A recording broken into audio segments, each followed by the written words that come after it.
Welcome back to Mr. DuPage's classroom. This lesson is for my Algebra 1 class. It is 9.1, adding and subtracting polynomials. Classifying polynomials. A blank is a number, variable, or the product of a number and a variable. That means there's not going to be an addition or subtraction sign in this at all. That is known as a monomial. It means one term, so that could be like something like 3, 3x, 3x squared, 3x to the third, something along those lines. Any of those would be considered monomials. A blank is a monomial or a sum of monomials. That means I can have addition or subtraction here. That is just known as a polynomial. So a polynomial can be a monomial, so it could be 3, or it could be something like x plus 3, or it could even be something along the lines of x squared minus 3x plus 4. All of those would be considered polynomials. Okay, it means more than one term. Monomial, mono, one. If you've ever had mono before, or know anybody that's had mono before, they have to sit alone. So one term, nomial. Okay, or meal, I guess. Polynomial. Poly means multiple. So that would be either one or multiple. Okay. The degree of a polynomial in one term. What a degree will be is the largest exponent. What it means by one term, or one variable, I'm sorry, not one term, it's one variable, okay? So it'll be the largest exponent. So the degree of the number, just the monomial x, would end up being a degree of 1. If I have x squared minus 3x plus 4, my degree would be 2. If I had x to the third plus 9, my degree is going to be 3. So it's just that largest exponent in the entire polynomial. Okay? So we can go ahead and classify polynomials.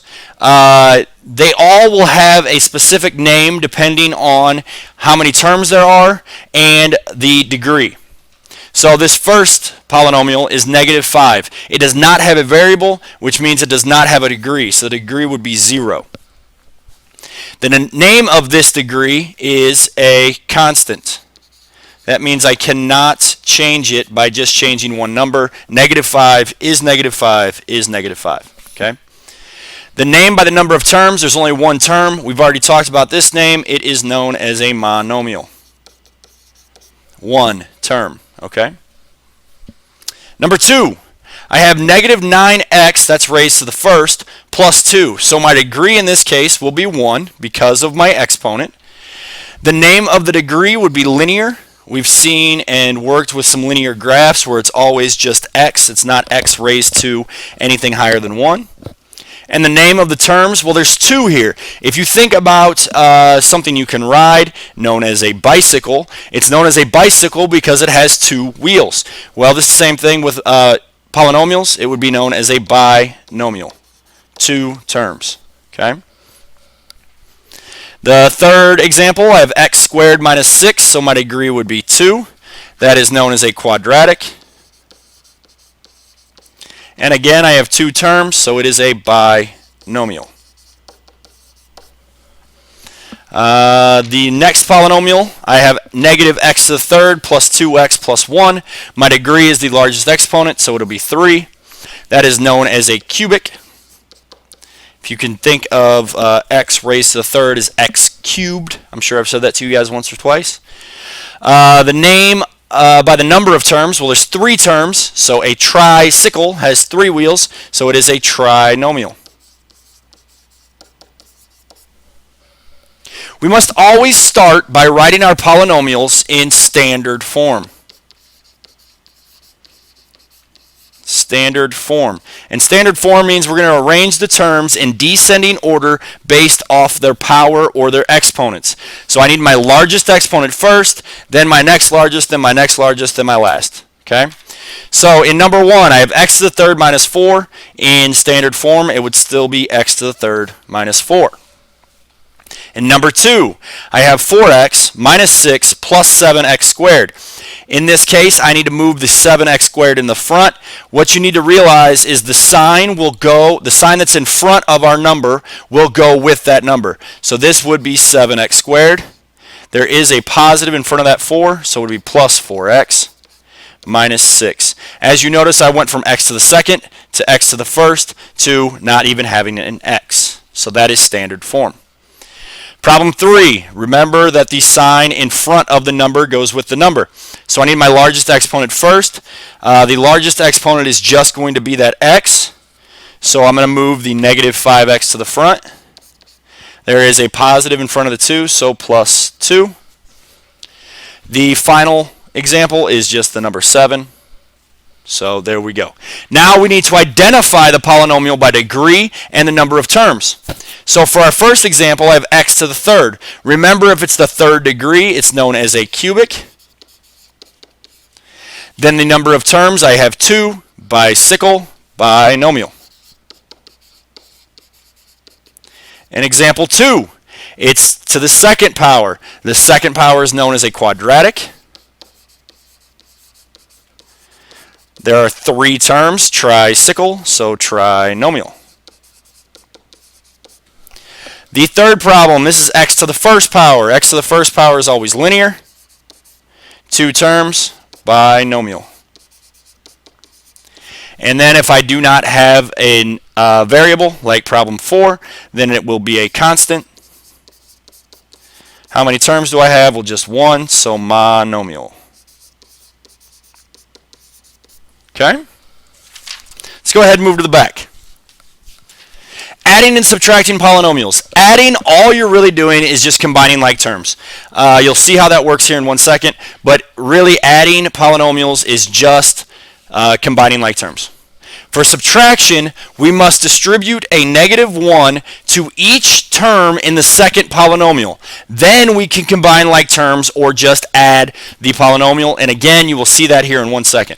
So let's look at our examples. Example 1, I have parentheses 4x squared plus 6x plus 7, end of parentheses, plus parentheses 2x squared minus 9x plus 1. It says, do you remember the associative and commutative properties? What this means is I can go ahead and rearrange all of those terms any way that I want. And it also means that since it is plus 1 that's being distributed, it does not change any of my polynomials in the backside here, okay, any of my terms on the backside, so I can really just drop all of the parentheses. So in order to add this up correctly, I either need to rewrite this entire problem in standard form, or if I'm just combining like terms, I can take 4x squared plus 2x squared. I always start with the largest exponent, and in this case, x squared has the largest exponent. So 4 plus 2 would be 6x squared. My next largest exponent will be x. So I have the positive 6x and the negative 9x. So 6 minus 9 give me negative 3x. Then I have positive 7 and positive 1. Well, 7 plus 1 would be positive 8. That is our final answer in standard form. Okay. So let's look at number 2. I have a positive in between, so I'm adding them. That means I can really just drop my parentheses. So 12y squared plus 4 plus 4y squared plus 5. The 12y squared and the 4y squared will add together. That would get me 15 or 16y squared. The positive 4 and the positive 5 would add together, so I have positive 9. Same thing with example 3. I can just drop my parentheses. So 2p to the third plus 6p squared plus 10p. Now, if I have an addition in between, I have to keep the signs of every term in the second set of parentheses. So this would be minus 4p squared plus 3p minus 11. Again, I'm going to start with my largest exponent, which is 2p to the third. There is not another p to the third, so this will just stay 2p to the third. Then I have the p squared, so positive 6p squared minus 4p squared. So 6 minus 4 would be 2p squared. Positive 10p, positive 3p, so 13p minus 11, so just minus 11. and our final answer is in standard form. Now, example 4, this is going to talk about our subtraction. So I have those two sets of parentheses. The minus sign applies to all terms in the second polynomial. So what I'm going to do is actually make this a -1 and distribute it to everything in the second polynomial. As you can see in the next line, it has done that for us. So the x squared is turned into negative x squared, the negative 8x is turned into positive 8x, and the positive 10 is turned to negative 10. Okay? Now that I have an addition problem again, I can go ahead and just drop my parentheses. Remember that this negative x squared stays negative x squared plus 8x minus 10. You find my largest exponent, which is this 3x squared minus x squared. Well, 3x squared minus x squared would be 2x squared. My next largest exponent, on the x, would be just x. So 5x plus 8x would be 13x. And then negative 3 minus 10 would get me negative 13. And now I'm done, and it's already in standard form. I don't have to worry about rearranging anything. Okay? Let's look at example 5. Remember, this is a -1 times everything in the second parentheses. So it would be m to the third plus 6m squared minus m. My first set of parentheses is going to say exactly the way it was. My second set of parentheses, because I multiplied the -1, I can drop my parenthesis. So -1 times 9m to the third is negative 9m to the third. -1 times negative 7m squared would be plus 7m squared.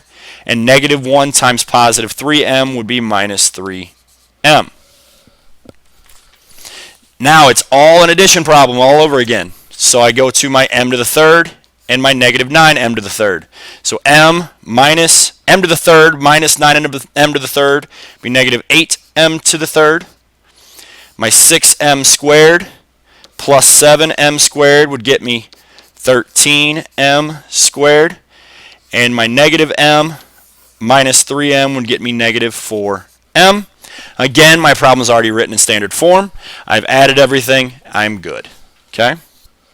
Last problem. Remember to distribute the -1. So it would be 4q to the fourth minus 3q to the third plus 7q plus 5q to the third minus 2q squared plus q. I'm going to go ahead and find my largest exponent, so 4q to the fourth.